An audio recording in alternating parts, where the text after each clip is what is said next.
மெய் உணர்தல். மெய் உணர்தல் அப்படின்னா என்னன்னு பார்ப்போம். மெய் அப்படின்னா உண்மை, உண்மைய உணர்றது.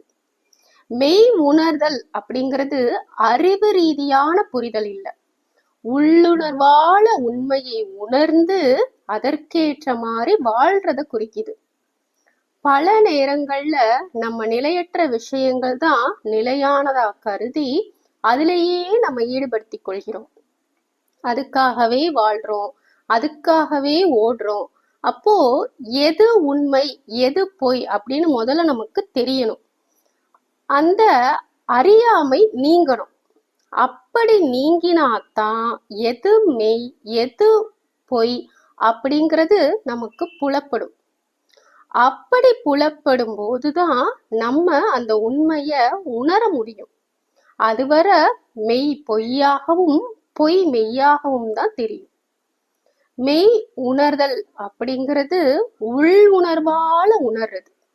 ரமண மகரிஷி சொல்லுவாரு, நான் யார் என்ற கேள்வியை நமக்குள்ள கேட்டு தெளியறதுதான் மெய் உணர்வு. இது ஆன்மாவை உள்ளுணர்வால அறியறத குறிக்குது. யார் என்ன சொன்னாலும் அதுதான் உண்மைன்னு ஏத்துக்காம உண்மை எது அப்படின்னு ஆராயணும் அப்படின்னு சொல்றாரு.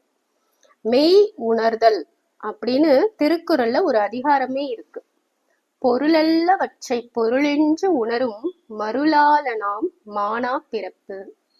அதாவது நிலையில்லாதவற்றை நிலையானவை என்று தவறாக உணர்கின்ற மயக்க உணர்வால இழிவான பிறப்பு தான் வரும். இதுதான் பொருள். நிலையில்லாத ஒன்றுக்காக வாழ்நாள் முழுதும் போராடிக்கிட்டே இருக்கிறது முட்டாள்தனம். அதை நம்ம மேலும் மேலும் இழிவுபடுத்திக்கிட்டே தான் போகும்.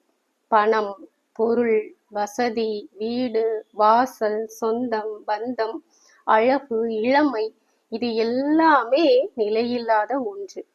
இது எல்லாம் நிலையானது இல்ல அப்படின்னு நமக்கு தெரியும்.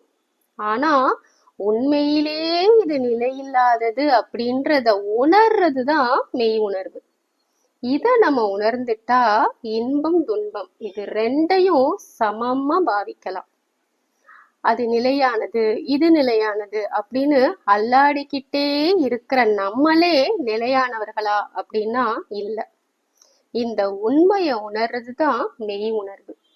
நாளை அடுத்த பதிவில் பார்ப்போம். ஓம் நம சிவாய.